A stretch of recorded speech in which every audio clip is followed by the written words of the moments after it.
Para ello nos acompaña, buenas noches, para ello nos acompaña Ober Dorado Cardona, dirigente sindical, social, político, miembro de la Central Unitaria de Trabajadores de Colombia, nos acompaña desde Antioquia. Ober, buenas noches, bienvenido, ¿cómo está? Muy buenas noches para usted y para todos los televidentes. Muy Muchas bien. gracias. ¿Escuchó el discurso del presidente Duque, el último discurso del presidente Duque? Sí, yo creo que el doctor Duque está terminando su periodo presidencial como lo empezó. Es un gobierno que está claramente caracterizado como un gobierno de corte fascista, un gobierno que es mentiroso, que ha hecho de la corrupción una política pública y obviamente el terror y lo que hemos vivido en Colombia con este gobierno ha sido muy fuerte. O sea, el tratamiento de enemigo interno al conflicto social en el país ha sido completamente claro, conocido por el mundo, conocido en Latinoamérica, frente a cómo trató la protesta social, cómo trató la movilización y la organización social en el país entre los años 2019 y 2021. A ver, en todo caso, y en el análisis político hay que revisarlo desde varios puntos. Uno, ¿para quién iba ese discurso del presidente Iván Duque? Él tiene que saber que se va con más del 80% de desfavorabilidad, que hay un pueblo que no lo quiere, que el partido de gobierno, Uribe Centro Democrático, está extremadamente golpeado por su cantidad de errores, por su arrogancia, pero también por su mal gobierno. Él tiene que saber eso, o tendrá muy malos asesores si no se lo dicen. Entonces, ¿para No, quién no, iba ese discurso? yo creo que ese ha sido el comportamiento del gobierno y particularmente del presidente de la República. ¿Cómo sale el presidente de la República a nivel internacional? O sea, hablando las cosas contrarias a lo que está pasando a nivel nacional.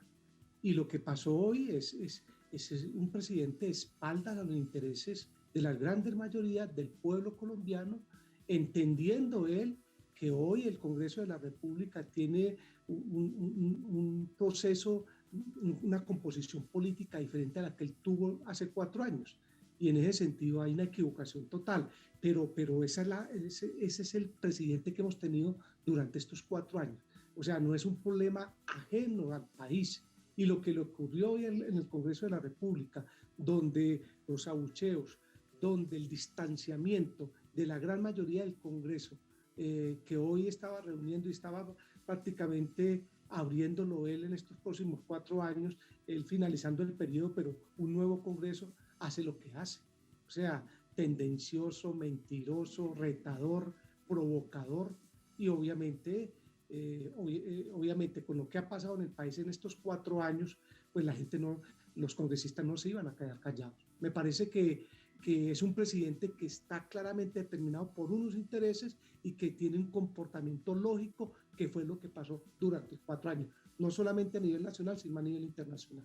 Entonces ese discurso iba para los que aún dicen o que realmente siguen siendo uribistas, ese llamado voto duro del uribismo, que tal vez lo quieran mantener y aguantar en los años que vienen, entre otras cosas, porque sí, Uribe Centro Democrático tiene presencia en Cámara de Representantes y en Senado, aunque por primera vez en coalición ya no serán la mayoría. De hecho, les fue bastante mal en las elecciones legislativas. Ese discurso del presidente Duque entonces iba para ese sector. No, o sea, yo diría que el presidente Duque lo hizo para el Congreso y para el país como él piensa que está el país y el Congreso. Es la lectura que él tiene del proceso. O sea, El asunto es que, él no se sonroja para mentir, él no se sonroja sí, para mentir. pero es que ¿Sí? es Frente a bastante la paradójico corrupción, porque la frente a gente la no le corrupción cree. es no, por eso, lo que te quiero decir y le quiero decir a los televidentes es que ese ha sido el actuar del gobierno en estos 4 años. O sea, que no es de extrañar. Lo que pasa es que el cambio que se da en la correlación de fuerzas del Congreso, desde hay una bancada como la del Pacto Histórico, con una correlación de fuerzas de otros partidos que inclusive estuvieron con él o han estado con él hasta a finalizar este gobierno, él no mira eso, porque él tiene metido en la cabeza qué es lo que tiene que decir y simplemente lo dice, ¿sí? Que no hay corrupción, que este es el gobierno que ha atacado la corrupción y ya vemos lo que está pasando en el país, que este gobierno es el que ha estado con la paz y ha vuelto la paz, la hizo, quería volverla añicos, el tema de la protesta social, el tema de la economía del país, o sea, él cree que estamos viviendo en Alemania, que estamos viviendo en Suiza, que estamos viviendo, no, este es Colombia. Y Colombia con ese nivel de desigualdad según la metodología del coeficiente de Gini, es muy complicado, porque acá hay una pobreza de cerca de 22 millones de hombres y mujeres que habitamos este país. Entonces, él está en otra lectura del momento, él pone las cifras que le da por poner, y eso es lo que está haciendo. Pero eso fue durante los 4 años. Hasta el fin en la misma retórica y de allí también el descalabro del partido de gobierno. Over, un punto importante, lo que viene, vamos a revisar cuál es la agenda legislativa que ya ha sido comprometida por el pacto histórico y voy con el análisis, vamos a verlo. Paz, justicia social y justicia ambiental son las bases del programa de gobierno de Gustavo Petro y Francia Márquez. Con la mayoría del Congreso de su lado, el objetivo es cumplir con una agenda legislativa que responda a las necesidades de los colombianos. Las prioridades para esta nueva etapa legislativa la tiene la reforma tributaria, destinada a incrementar los impuestos a las grandes fortunas, y la reforma de la Policía Nacional, que plantea convertir la institución en un cuerpo civil no dependiente del Ministerio de Defensa. También serán temas de carácter urgente la revisión del presupuesto general de la Nación del 2023 y atacar la crisis social que ha llevado a la pobreza a millones de colombianos, por ejemplo, con el Plan Nacional de Desarrollo y la creación de una renta básica. La nueva legislatura tiene prevista una reforma política y adelantar una reforma del Congreso para acabar la corrupción en el poder legislativo y que sea un órgano más eficiente. En el camino de construir la paz, buscarán crear espacios para el diálogo con los actores del conflicto armado, un plan de choque para proteger la vida de líderes sociales y firmantes de la paz, y buscar la libertad de los jóvenes criminalizados durante la protesta social en los últimos años. En esta materia, se crearán el Ministerio de la Igualdad y el Ministerio para la Paz y la Convivencia. Buscarán además cambiar el modelo extractivista por una economía productiva para la vida, trabajar en una reforma rural integral jurisdicción agraria, trabajar en el Estatuto del Trabajo, la Ley de Educación, la Ley de Salud y la Ley de Medios. Ver todo esto junto es un tremendo desafío, Over, ¿qué opinas?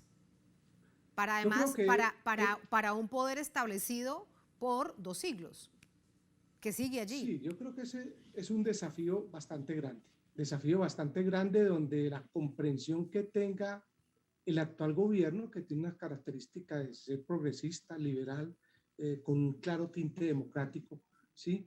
Es importante. Pero creo que viene acertando el gobierno y viene acertando también el Congreso en 2 definiciones muy claves.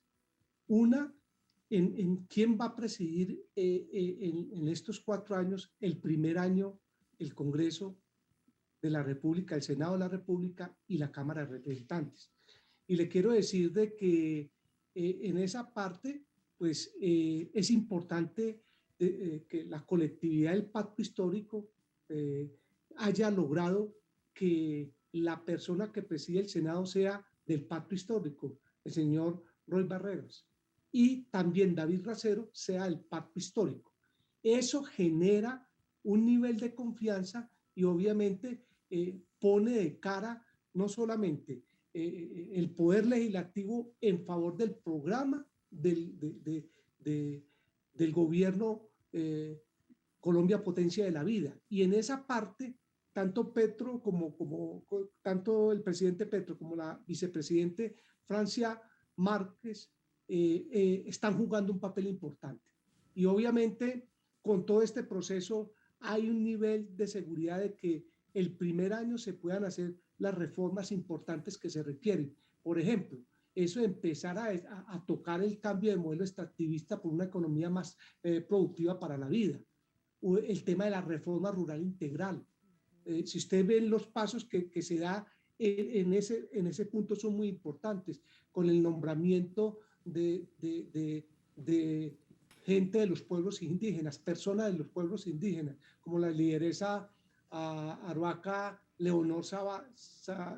Salabata, sí, la embajadora que va para la ONU en Nueva York, Patricia Tobón, la lideresa en Vera, ¿cierto? Comisionada de la verdad, que va a dirigir la unidad de víctimas, y el compañero Giovanni Yule, que va a estar en el tema de dirigir la unidad de restitución de tierras. Si usted mira eso en términos de lo que ha sido la política agraria históricamente en este país, es fundamental.